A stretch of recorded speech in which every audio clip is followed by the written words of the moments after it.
जय श्री गणेश प्यारे विद्यार्थियों। मेरा क्लासेस में आपका स्वागत है। मैं हूं आपके इतिहास के एजुकेटर डॉक्टर शताब्दी गहलोत और आज हम फिर से महत्वपूर्ण वस्तुनिष्ठ प्रश्नों के बारे में चर्चा करेंगे। उससे पहले मैं आपको बताना चाहूंगी कि मेरा क्लासेस एप्लीकेशन पर मात्र 2,999 रुपये आपको इतिहास की बैच मिल जाएगी। 2,999 कोई बड़ा अमाउंट नहीं होता है, लेकिन आपके लिए, आपके सपनों को साकार करने के लिए बहुत जरूरी है। हमने हमारी 7 यूनिट कंप्लीट हो चुकी है, 3 यूनिट भी हमारी बची हुई जल्दी कंप्लीट हो जाएगी। सारे नोट्स अवेलेबल है, डाउनलोड भी कर सकते हो आप वहां से। और साथ ही साथ आपको एमसीक्यूज की प्रैक्टिस भी लगातार हम करवा रहे हैं, तो जल्दी कीजिए, अभी भी समय है आपके पास। जो भी पीडीएफ्स है, जो भी नोट्स है, उससे आप अपनी पढ़ाई को आकार दे सकते हैं। और भी आपको कोई क्वेरी हो और जरूरी सूचना या जानकारी आपको प्राप्त करना हो तो आप डिस्क्रिप्शन में दिए गए नंबर पर कॉल कर सकते हो या फिर व्हाट्सएप नंबर पर मैसेज कर सकते हो। और वीडियो के डेमो के लिए भी आप मेरा क्लासेस एप्लीकेशन को डाउनलोड करिए या फिर लिंक पर क्लिक करिए तो आपको डेमो मिल जाएगा।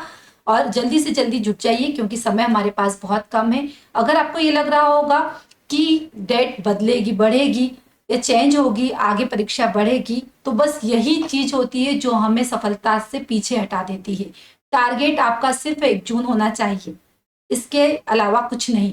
परीक्षा हो या न हो ये बात की बात है, लेकिन हमारा जो गोल है वो यहाँ तक, हमें हमारा सिलेबस कंप्लीट करना है। हमारी पूरी जान हमें यहाँ पर झोंकनी है 1 जून तक के लिए। आपका माइंड कभी भी इस तरह से सेट नहीं करना है आपको कि परीक्षा की तारीख आगे बढ़ेगी। अगर आपने ये सोच लिया मतलब आप सफलता से बहुत दूर हो। ठीक है, तो अपना माइंड सेट रखिएगा, परीक्षा की तारीख नहीं बढ़ेगी, बस मुझे 1 जून तक मेरी तैयारी को कंप्लीट करना है। चलिए आज की क्लास प्रारंभ करते हैं। हमारे लास्ट क्लास में हमारे 20 क्वेश्चंस हो चुके थे। अब आज हम 21 से स्टार्ट करते हैं। पहला प्रश्न है हमारा, ये हमारी जो यूनिट है ये तीसरी यूनिट का प्रश्न है, जिसमें पहला है अशोक के अलावा देव नाम प्रिय उपाधि धारण करने वाले शासक कौन कौन से थे। ये हमें पता है कि देव नाम प्रिय उपाधि धारण करी थी सम्राट अशोक ने, लेकिन क्या इनके अलावा भी कोई शासक थे जिन्होंने देव नाम प्रिय की उपाधि धारण करी थी। तो चलिए पहले ऑप्शंस को देखते हैं कि क्या है। तो बिंदुसार ने क्या देव नाम प्रिय की उपाधि धारण करी थी? तो मेरे ख्याल से बिंदुसार ने तो नहीं करी थी। दशरथ ने, हाँ, दशरथ के द्वारा, मौर्य वंशी शासक दशरथ के द्वारा देव नाम प्रिय की उपाधि धारण की गई थी।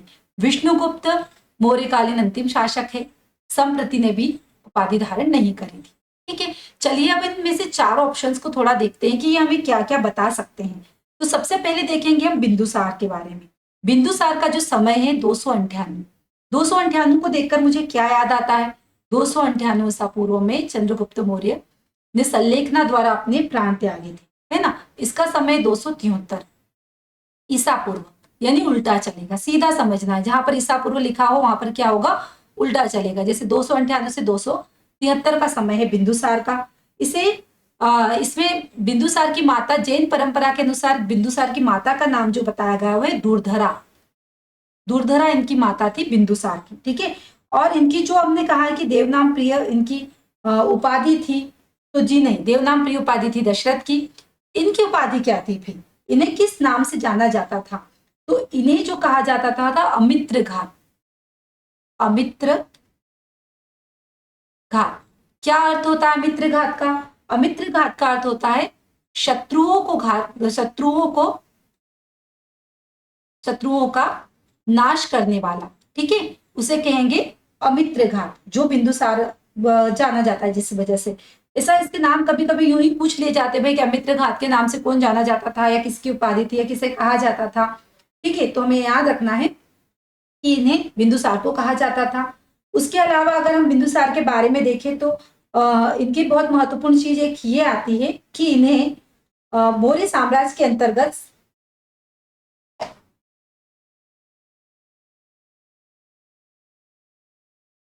मौर्य साम्राज्य के अंतर्गत या यूं कहें कि प्राचीन भारत में माने तो सीजेरियन, है ना, ऑपरेशन के द्वारा जिसका जन्म हुआ वह पहला शासक है बिंदुसार। पूछा जाता है ये सीजेरियन तकनीक से जिनका जन्म हुआ। एक तो आते हैं बिंदुसार।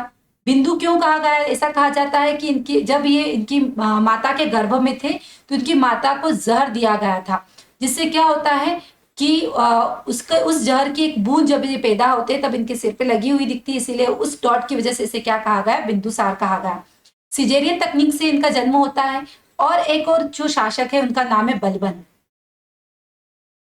इन दोनों को सिजेरियन तकनीकी से जन्म हुआ ऐसा माना जाता है। ठीक है, तो ये थी बिंदुसार के संबंध में कुछ महत्वपूर्ण चीजें।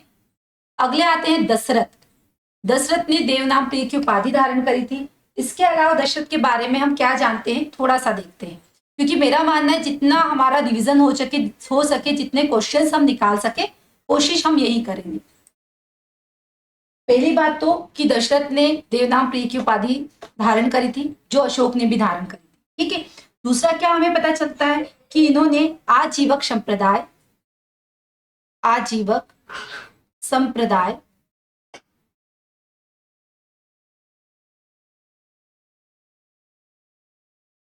आजीवक संप्रदाय के लिए इन्होंने नागा अर्जुन गुफा प्रदान की थी उनके अनुयायियों को। ठीक है, नागा अर्जुन गुफा प्रदान की थी।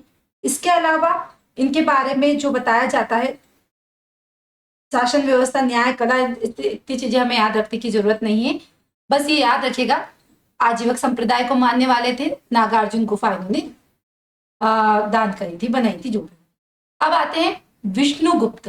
कौन है विष्णुगुप्त? तो देखिए मुझे यहां से ये तो मुझे विष्णुगुप्त से क्या लगता है कि ये मौर्य वंश का तो नहीं है, गुप्त लगा रहे हैं पर इतना काफी नहीं है ना। चंद्रगुप्त मौर्य, ये तो गुप्त भी है और मौर्य भी है, तो ये तो पहले शासक हुए ना। विष्णुगुप्त चूंकि इस वंश से संबंधित नहीं है। अगले देखते हैं हम संप्रति। ये आएगा जब गुप्त शासक पढ़ेंगे तभी ना, इनके बारे में फिर बात करेंगे, आगे हमारे क्वेश्चंस बहुत है। संप्रति को देखते हैं कि संप्रति कौन थे। संप्रति थे मौर्य वंश के शासक। पहले तो जैन धर्म को मानने वाले थे, जैन धर्म के संरक्षक थे। क्या क्या करा इन्होंने जैन तीर्थंकरों के मंदिर बनाए। ठीक है, और इन्हें आचार्य सुहस्ती ने जैन धर्म में दीक्षित करने का कार्य करा था। सुहस्ती ने जैन धर्म में दीक्षित करने का कार्य करा था। तो इस तरह से ये चारों ऑप्शंस हमारे कंप्लीट होते हैं। बहुत सारे क्वेश्चंस मेरे ख्याल से इसमें कंप्लीट होते हैं। अगर आप ध्यान से इसे देख रहे होंगे तो आपका लगभग सारी चीजें कवर हो जाएगी। हम 2 से 3 वीडियो कम में ही कर लेंगे। ठीक है, अगला आता है पोतवा अध्यक्ष किस विभाग से संबंधित था। तो ये जो है ये शासन व्यवस्था से संबंधित देख रहे हैं, प्रशासन से संबंधित, मौर्यकालीन, है ना, मौर्यकालीन शासन व्यवस्था से संबंधित। अब देखिए मैं इसे कैसे याद रखती हूँ, कभी भी मेरा गलत नहीं होता है। पोतवा अध्यक्ष, आप देखिए ये जो 2 मात्राएं हैं, बस इसको यहाँ पे लगा दो, माप तोल, तोल पोत, एक बार में आपको समझ में आ जाएगा। तो पोतवा अध्यक्ष किससे संबंधित है? तो माप तोल विभाग से पोतवा अध्यक्ष संबंधित है। वाणिज्य का कौन सा अध्यक्ष होता था? तो था पणिया अध्यक्ष। ठीक है, पणिया अध्यक्ष को क्या कहते थे? वाणिज्य से संबंधित। माप तोल को क्या कहते थे? पोतवा अध्यक्ष। मेरे ख्याल से अब आप नहीं भूलोगे इसे। अब राजकीय कृषि भूमि, पहले तो हम देखेंगे कि राजकीय कृषि भूमि को क्या कहते थे। मौर्य काल में सीता कहा जाता था। राजकीय कृषि भूमि को सीता, है ना, सीला दी, सीता कहा जाता था। राजकीय कृषि भूमि सीता से संबंधित अध्यक्ष को क्या कहा जाता था? तो क्या आएगा इसका? सीता अध्यक्ष। जब राजकीय कृषि भूमि को सीता कहा जाता था तो इसके अध्यक्ष को कहते हैं सीता अध्यक्ष। बस ये याद रखना है। बूचर खाने का प्रबंधन जो संभालता था उसे क्या कहते थे? बूचर खाने से संबंधित बहुत बार पूछा भी गया और हमें याद रखना ही पड़ेगा, क्योंकि जो परीक्षाओं में ज्यादा पूछा जाता है उसे हमें ज्यादा अच्छे तरीके से याद रखना पड़ेगा।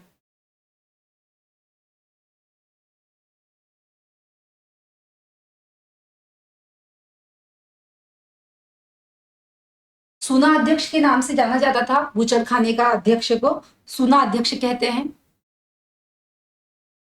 सूना अध्यक्ष, ठीक है। और जो भी महत्वपूर्ण है जिसमें पणिया तो हमने देख लिया था। कुपिया, कुपिया जो अध्यक्ष होता है, कुपिया अध्यक्ष होता है वनों से संबंधित, जंगल से संबंधित, ठीक है, कुपिया अध्यक्ष। फिर आता है हमारा अकारा अध्यक्ष। अकारा अध्यक्ष ये खान से संबंधित होता है। नवा अध्यक्ष, नवा अध्यक्ष होता है जहाज रानी।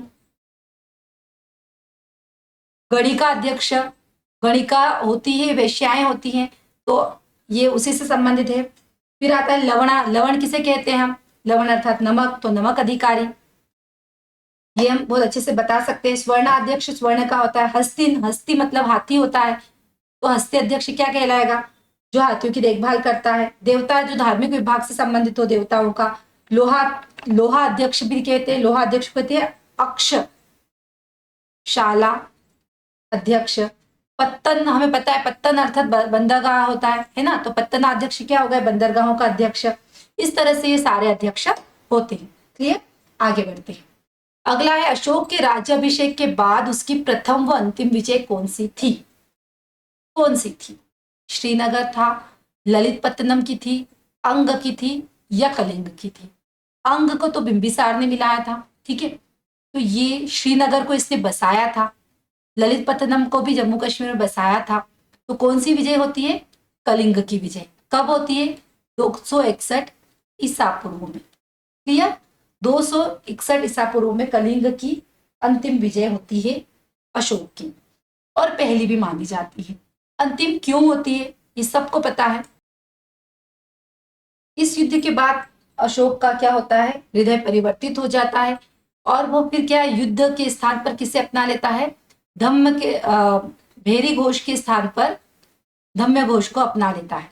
ये हमने बहुत अच्छे से पढ़ा है, इसके सारे शिलालेखों को हमने बहुत अच्छे से पढ़ा है, कौन से शिलालेख में क्या होता है, इसने जो शिलालेख बनाने की जो प्रथा प्रारंभ की थी, उसके बाद में इसे श्रीलंका में किसने अपनाया था, श्रीलंका में इसने अपने किन्हें प्रचार प्रसार के लिए भेजा था, वहां पर जाकर महेंद्र ने क्या करा था, कौन सा केंद्र बनाया था महेंद्र ने, महेंद्र और संघमित्रा ने श्रीलंका में प्रचार किया था, हमने बहुत अच्छे से देखा था। अब अगर अब ये प्रश्न हमारे सामने ऐसा बने, यहाँ इससे संबंधित ही देख रहे हैं हमें ना सारी चीजें, कि अगर हमसे ऐसा प्रश्न पूछा जाए कि अशोक से प्रभावित होकर पाषाण पर प्राकृत लेख लिखवाने की परंपरा श्रीलंका में किसने प्रारंभ करी थी, ध्यान रखिएगा उत्तीय ने करी थी। ये उत्तीय कौन है, तो ये तिष्य का जो उत्तराधिकारी है। हमने बहुत अच्छे से हमारे पास हमारे जो नोट्स उसमें बहुत अच्छे से हमने अशोक को कवर करा है, क्योंकि अशोक से संबंधित 4 से 5 प्रश्न लगातार परीक्षाओं में आ रहे हैं ना, यूजीसी नेट में भी आ रहे हैं, एमपी सेट में भी आ रहे हैं और एमपी असिस्टेंट प्रोफेसर में भी आ रहे हैं। तो जहां हमें पता है कि जिससे प्रश्न आने वाले उसे कभी भी हमें नहीं छोड़ना है। अशोक ने बहुत सारे शिलालेख, उसकी जो 13 शिलालेख विशेष प्रसिद्ध है, उसके अलावा लघु शिलालेख उसके जो जाने जाते हैं, 3 प्रकार से हमने उसको डिवाइड करा। चलो देख ही लेते हैं ना, थोड़ा समय लगेगा पर समझते हैं कि इससे हम यहाँ पर कितना कवर कर सकते हैं। और हमने ये सारे नोट्स आपको अवेलेबल करवा दिए हैं। शिलालेख है पहले तो अशोक के, फिर आता है स्तंभ लेख, फिर आता है गुहालेख। 3 कैटेगरी में हमने इसको देखा था, है ना। शिलालेख में कौन कौन सा आता है, एक तो बृहत आता है और फिर दूसरा आता है लघु। स्तंभ लेख में क्या आता है, बृहत, दीर्घ स्तंभ लेख और लघु स्तंभ लेख, और गुहालेख थे। गुहालेख सबसे पहले अब एक एक करके इनको देखेंगे। बृहत शिलालेख में कितने हैं, तो अशोक के कुल 14 बृहत शिलालेख है, 10 स्थलों से मिले हैं। 14 बृहत शिलालेख है, 10 स्थलों से ये मिले हैं। इसके अलावा कहां से क्या मिले हैं,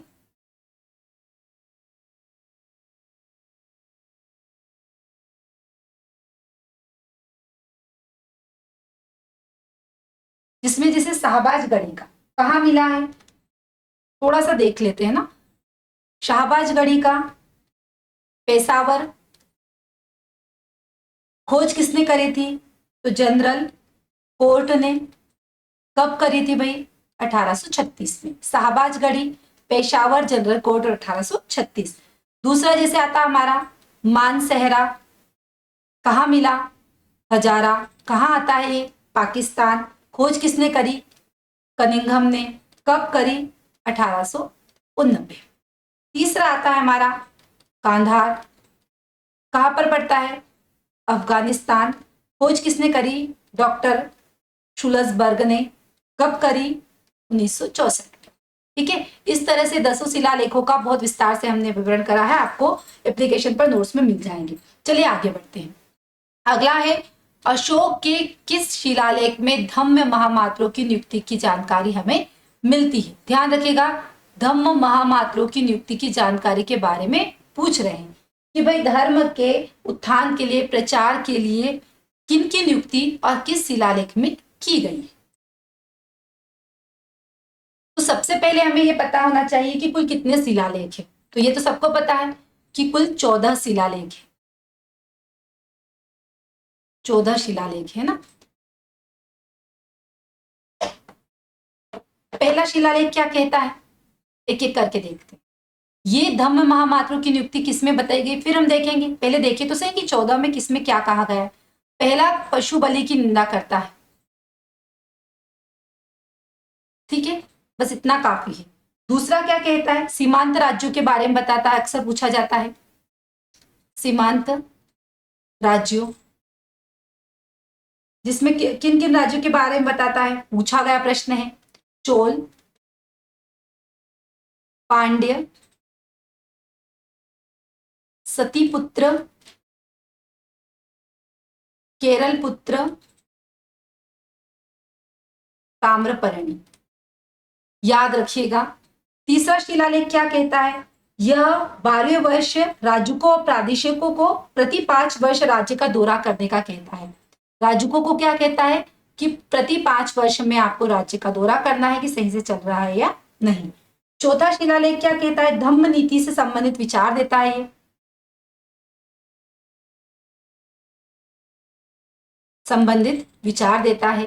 पांचवा शिलालेख क्या कहता है, जी हाँ, पांचवा शिलालेख जो राज्याभिषेक के 13वें वर्ष में है, इसमें इसने बताया है कि धम्म महामात्रों की नियुक्ति होनी चाहिए। और क्या इसके इनके क्या कर्तव्य होंगे, इनके कर्तव्य होंगे कि जनता को धम्म के बारे में बताना और धम्म के प्रति उनकी रुचि पैदा करना। ठीक है। छठा शिलालेख क्या कहता है, छठा शिलालेख अशोक प्रतिवेदकों को स्पष्ट आदेश देता है कि वह कहीं पर भी हो, कहे खाना खा रहे हो, गौशाला में हो, बगीचे में हो, कहीं पर भी हो, लेकिन उनका सबसे महत्वपूर्ण कार्य क्या होगा, प्रजा के कार्यों की सूचना देना।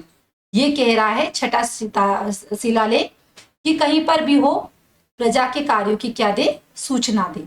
सातवां शिलालेख क्या कहता है कि धम्म को श्रवण के संदेश दिए जाए, लोगों में धम्म के सुनने के लिए प्रेरित किया जाए। आठवां शिलालेख क्या कहता है, राज्याभिषेक की 10वें वर्ष बिहार यात्रा के बारे में बताता है, आठवां शिलालेख। नौवां शिलालेख क्या कहता है कि दासों और सेवकों से शिष्ट व्यवहार करे, गुरुजनों का सम्मान हो और प्राणियों के साथ क्या हो, आत्म संयम हो। ठीक है। नौवां शिलालेख कहता है कि सभी के साथ में क्या हो, आत्मनियंत्रण, अगर कुल मिला के कहे तो आत्मनियंत्रण के बारे में नौवां शिलालेख कहता है। 10वां शिलालेख क्या कहता है, 10वां शिलालेख में प्रजा से, 10वां शिलालेख कहता है अशोक का कि प्रसिद्धि व गौरव की इच्छा की निंदा करता है। 10वां शिलालेख प्रसिद्धि और गौरव की इच्छा की निंदा करता है।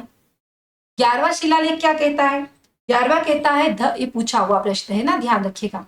11वां शिलालेख धम्म की विस्तृत व्याख्या करता है। 12वां शिलालेख क्या कहता है, 12वां शिलालेख कहता है कि सभी धार्मिक संप्रदायों के प्रति सहिष्णु रहे, सभी धार्मिक संप्रदायों के प्रति सहिष्णु रहे। 13वां शिलालेख सभी को रटा हुआ होगा। 13वां शिलालेख कहता है कलिंग युद्ध के बारे में जानकारी देता है और इसकी विजय के बारे में बताता है। 14वां शिलालेख क्या कहता है, 14वां शिलालेख कहता है देश के विभिन्न भागों में शिलालेख उत्कीर्ण करने के उद्देश्य देता है। भाई क्या आपको भी जैसे मैंने करा है शिलालेख उत्कीर्ण करना चाहिए। इस तरह ये अशोक के 14 शिलालेख है, जिसमें अब हमें क्लियर हो गया है कि ये प्रश्न क्या कह रहा है कि अशोक के किस शिलालेख में धम्म महामात्रों की नियुक्ति की गई है। तो हमने देखा था कि अशोक का 5वां शिलालेख कहता है धम्म महामात्रों की नियुक्ति के बारे में जानकारी देता है। अगला प्रश्न है कि अर्थशास्त्र में कितने प्रकार के चिकित्सकों का उल्लेख मिलता है। तो पहले हमें देखना पड़ेगा भाई कि कौन कौन से चिकित्सकों के बारे में अर्थशास्त्र कहता है। तो अर्थशास्त्र लिखा किसने,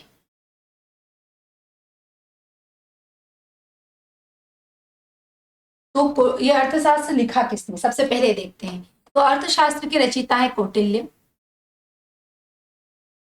इनका अन्य नाम है चाणक्य और विष्णुगुप्त। ये वही विष्णुगुप्त हैं जो आगे आ चुके हैं ऑप्शन में, ठीक है।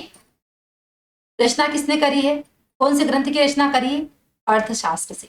विषय क्या है, राजनीति, ठीक है। राजनीति से संबंधित ग्रंथ है ये अर्थशास्त्र, राजनीतिक नीतियों से संबंधित है। तक्षशिला विश्वविद्यालय के प्रसिद्ध आचार्य शिक्षाविद थे। संस्कृत भाषा का यह ग्रंथ है अर्थशास्त्र, 15 अध्यायों और 180 अधिकरणों में विभक्त, ठीक है। अब इसी अर्थशास्त्र में कितने प्रकार के चिकित्सकों के बारे में बताया गया है उसको देखते हैं। इसमें 4 प्रकार के चिकित्सकों के बारे में बताया गया है। कौन कौन से चिकित्सक हैं, तो सबसे पहले अर्थशास्त्र में बताया भीषक। भीषक को क्या कहते हैं, साधारण वैद्य।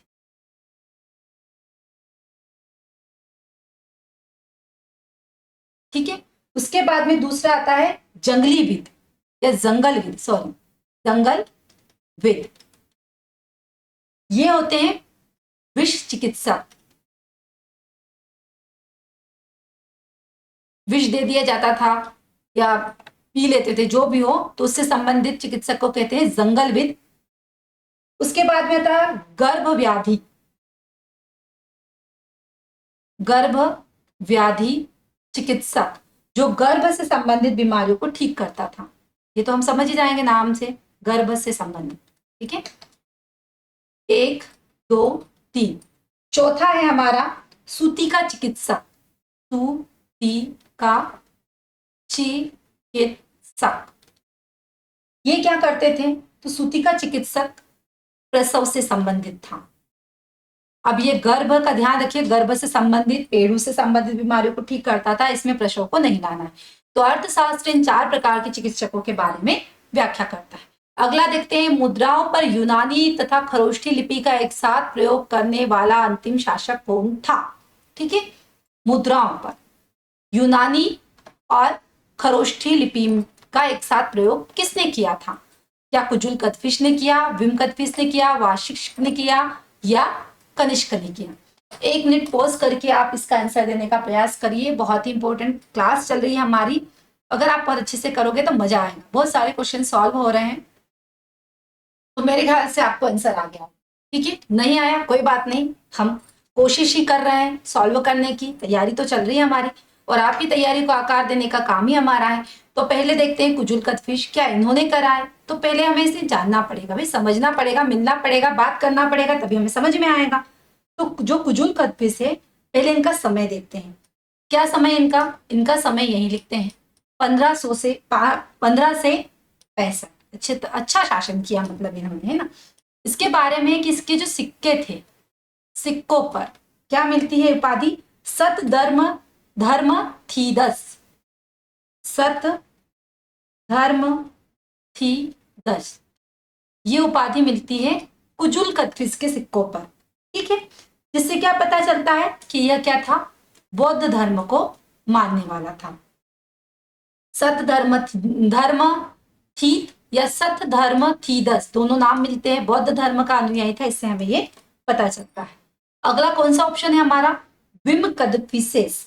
भारतीय इतिहास में प्रथम शासक जिसने सर्वप्रथम क्या करी थी, स्वर्ण मुद्राएं चलाई थी, स्वर्ण मुद्राएं। ध्यान रखिए बोला क्या है मैंने, मेरे शब्दों पर थोड़ा सा ध्यान दीजिएगा। मैंने कहा भारतीय इतिहास में, ठीक है, भारतीय इतिहास का, हम विदेशियों की बात नहीं कर रहे हैं, हम भारतीय इतिहास की बात कर रहे हैं। सबसे पहले स्वर्ण मुद्राएं चलाने का श्रेय आता है विम कदफिसेस का। तो चलो भाई समय भी देखते हैं, 65 जहां इनका समाप्त हुआ वहां ये शुरू हो गए, 65 से इनका है 78 तक, क्लियर। अब यही महाशय थे जिन्होंने क्या करा था, यूनानी और खरोष्ठी लिपि का क्या करा, एक साथ प्रयोग करने वाला अंतिम शासक था। अंतिम शासक से समझ रहे हो ना कि इन दोनों लिपियों का एक साथ प्रयोग इसके बाद में नहीं किया गया, क्लियर। उसके बाद में हमारे आते हैं वशिष्ठ या वाशिष्ठ। इन्होंने क्या करा, थोड़ा सा इनके बारे में देखते हैं। चूंकि ऑप्शन में है ना, तो हमें देखना तो पड़ेगा क्योंकि हम यहाँ पर रिवीजन करने बैठे हैं। तो वाशिष्क ने करा है, इसका सबसे पहले हम समय समय देखते हैं 102 से 106 तक। कनिष्क के बाद आता है, मैंने पहले लिख दिया, उसके लिए क्षमा प्रार्थी हूं। ऑप्शन है, चला लेंगे। क्या क्या करा इन्होंने, इन्होंने सबसे महत्वपूर्ण इनकी चीज है कि जो कश्मीर में जुस्कपुर नगर था, नगर है कश्मीर का जुष्कपुर नगर, इसकी स्थापना का श्रेय वशिष्क को जाता है, वाशिष्क को जाता है। साथ ही ईसापुर अभिलेख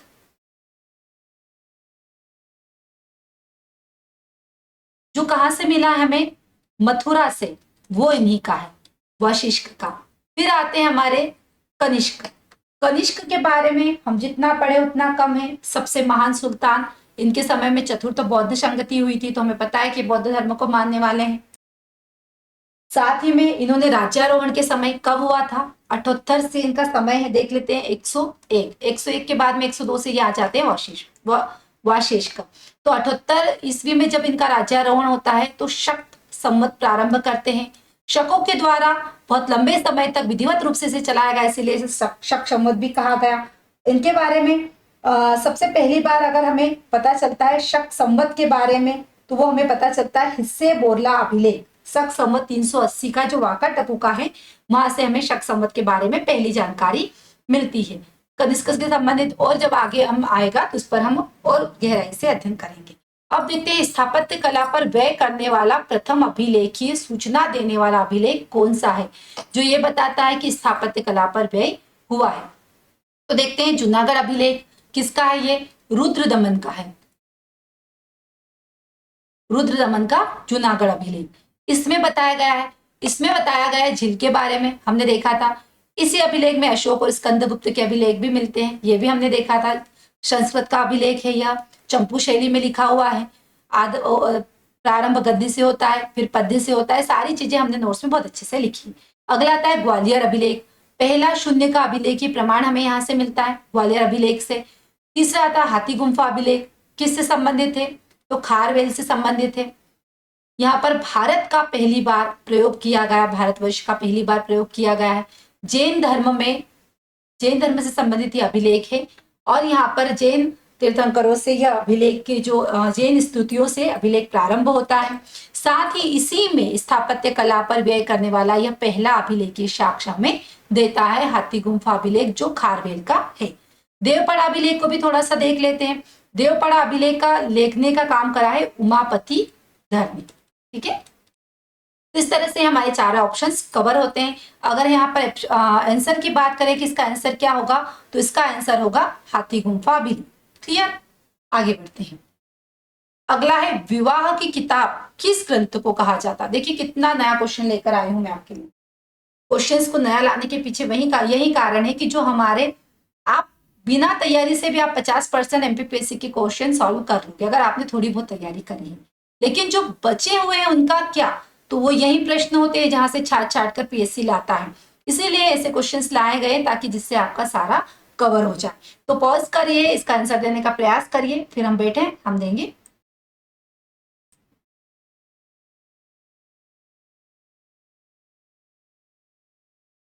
तो देखते हैं भाई कि विवाह की किताब किस ग्रंथ को कहा जाता है, लिखा किसने है, इसके लेखक को भी जानेंगे। तो पहले ही ऑप्शन है इसका जीवक चिंतामणि, इसी को विवाह की किताब भी कहा जाता है। इसके रचयिता कौन है, इसके रचयिता है जैन भिक्षु। एक एक करके देखेंगे, सारे ऑप्शन बहुत महत्वपूर्ण है। जैन भिक्षु, देखिए अगर सॉल्व करना है तो अच्छे से ही करो ना, अगर अपन ऑप्शन रिपीट करेंगे तो मजा कैसे आएगा। इसीलिए आपने अगर नोटिस किया होगा कि हर बार हमारे ऑप्शंस नए होते हैं जैसे एग्जाम्स में होते हैं, ताकि हमें फील आए कि भाई इसमें से कौन सा हो सकता है। एक्चुअली जो फियर होता है एग्जाम का वो हम दूर कर सके, ठीक है। तो पहला जो है हमारा जीवक चिंतामणि, इसके लेखक देखते हैं। इसके लेखक है जैन भिक्षु, जिनका नाम है तिरुत्तक देवर, तिरुक के देवर, तिरु देवर, तिरुत्तक देवर के द्वारा जीवक चिंतामणि लिखी गई है, जो कि एक जैन भिक्षु है। ये जो जीवक चिंतामणि है ये संगमकालीन 5 महाकाव्यों में महत्वपूर्ण है। अभी उनकी भी बात करेंगे, पहले जीवक चिंतामणि की बात करते हैं। ये जैन भिक्षु बनने से पूर्व क्या थे? चोल राजकुमार थे। ध्यान रखिएगा, कौन? तिरुत्तक-देवर। जैन भिक्षु बनने से पहले क्या थे? ये चोल राजकुमार थे। अगर हमसे प्रश्न पूछा जाए कि किस जैन निम्नलिखित में से कौन सा जैन भिक्षु पहले चोल राजकुमार के नाम से चोल राजकुमार था, तो हम कहेंगे तिरुत्तक-देवर। ये जो जीवक चिंतामणि है इसमें एक आदर्श नायक का जीवन कथन बताया गया है। साथ ही इसमें युद्ध तथा शांति दोनों कलाओं को में निपुण। इस ग्रंथ को क्या कहा गया है? विवाह ग्रंथ भी कहा गया है। विवाह क्यों कहा गया है? कि एक तो युद्ध और संधि शांति दोनों की बात कर रहे हैं, तो इन दोनों को मिलाकर इन्होंने क्या करा? विवाह की किताब कहा गया।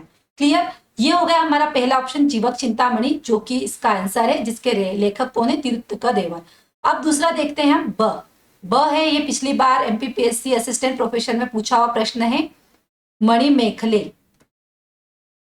मणिमेखले रचनाकार कौन है मणिमेखले के? तो शीतले सत्यनार। बहुत अजीब तरीके से एमपीपीएससी लिखता है, इसीलिए आप भी अजीब तरीके से भी याद करिएगा, है ना। कितना गलत प्रोनाउंसिएशन निकला था पिछली बार, किसी को समझ में नहीं आया था, बेचारे कितनों ने गलत कर लिया था। मणिमेखले, शीतले, सत्यनार। फिर इनके द्वारा लिखा गया है। एक ही हमारा जीवक चिंतामणि हो गया। शिल्पाधिकारम, अगला जो ऑप्शन है हमारा शिल्पाधिकारम। रचिता कौन है? इलंगो आडिगन। ठीक है। चौथा ऑप्शन है हमारा वलयपति। ये संगमकालीन महाकाव्य, इसके रचयिता का नाम हमें ज्ञात नहीं है। पांचवा जो आता है, पांचवे महाकाव्य का नाम है कुंडल केशी। इसके भी रचनाकार का नाम हमें पता नहीं। इस तरह संगमकालीन ये 5 महाकाव्य विशेष उल्लेखनीय है। अगला है भारत में सबसे पहले रहट का उल्लेख कहां पर मिलता है? किस ग्रंथ में सर्वप्रथम रहट का उल्लेख मिलता है? देखते हैं किसमें मिलता है। तो देखते हैं इसमें कि रहट का उल्लेख सर्वप्रथम हमें कहां पर मिलता है। 4 ऑप्शन दिए हुए हैं। पहला ऑप्शन है हमारा बुद्धघोष। बुद्धघोष में रहट का उल्लेख मिलता है। ये दूसरा ऑप्शन है हमारा पंचतंत्र। तीसरा है चुलुवाग्ग निकाय या रामचरित। पंचतंत्र के रचनाकार कौन है? कमेंट्स में मुझे जरूर बताइएगा कि आपको समझ में आ भी रहा है, यहाँ तक आप पहुंच भी रहे हो या नहीं। इसका आंसर है पंचतंत्र। पंचतंत्र के संस्करण में 300 वर्ष के में इसमें सबसे पहले रहट का प्रयोग हमें देखने को मिलता है। इसी प्रकार बुद्धघोष जो 5वीं शताब्दी का है, ये जो बुद्धघोष है 5वीं शताब्दी का, इसमें अरहट्टा का प्रयोग मिलता है। अरहट्टा का ये जो लिया गया है, ये हमारा जो थर्ड यूनिट है उसमें जो ज्ञान परंपराएं हैं, भारतीय विज्ञान की ज्ञान परंपराएं, उससे प्रश्न लिया हुआ है, जो हमने बहुत अच्छे से कवर करा है। और हम देखते हैं कि प्रश्न हमसे बनते नहीं, जो परीक्षा में आते, फिर हमें लगता है कहाँ से पूछो, तो ये यहाँ से पूछो। ठीक है। अरहट्टा का प्रयोग सबसे पहले बुद्धघोष का 5वीं शताब्दी की रचना में मिलता है। इसमें क्या बताया गया है कि पानी निकालने वाली मशीन में जब तीलियों के स्थान पर मजबूत रॉड लगाए गए, उसे फिर मजबूत रखा गया और घड़ों की मजबूत लंबी माला को चक्र के रूप में चढ़ाया गया, फिर उसे घुमाया गया, तो पानी क्या हुआ? बाहर निकला। इस प्रकार माला का भी सर्वप्रथम प्रयोग, जो ये माला इस अरहट्टे में प्रयोग की गई, इस माला का भी प्रयोग सर्वप्रथम जो मिलता है वह यशोवर्मन के मंदसौर शिलालेख में मिलता है 532 का। ठीक है। इतना आगे नहीं जाते हैं, आगे आएगा हमारा ये सारी चीजें। रामचरित संध्याकर नंदी द्वारा लिखा गया है। संध्याकर नंदी के द्वारा लिखा गया रामचरित। इसमें क्या बताया गया है? इसमें बताया गया है, देखो इसमें ये संध्याकर नंदी विशेषकर जो फेमस है, ये 2 अर्थों में रामायण का चरित्र, पहले अर्थ में तो जो रामपाल है उसके चरित्र को बताता है और दूसरे अर्थ में श्री राम के चरित्र को बताता है। इसके अलावा हमें क्या मिलता है संध्याकर नंदी की इस किताब से?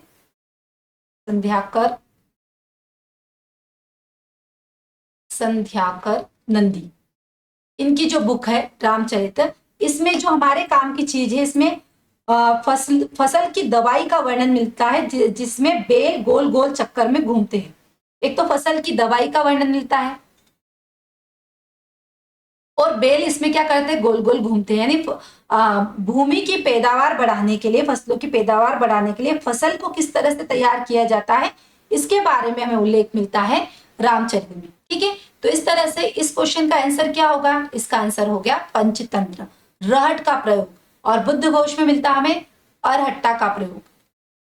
ठीक है, अरहट्टे का सर्वप्रथम प्रयोग मिलता हमें बुद्ध घोष में। रामचरित्र मिलता है फसल की दवाई।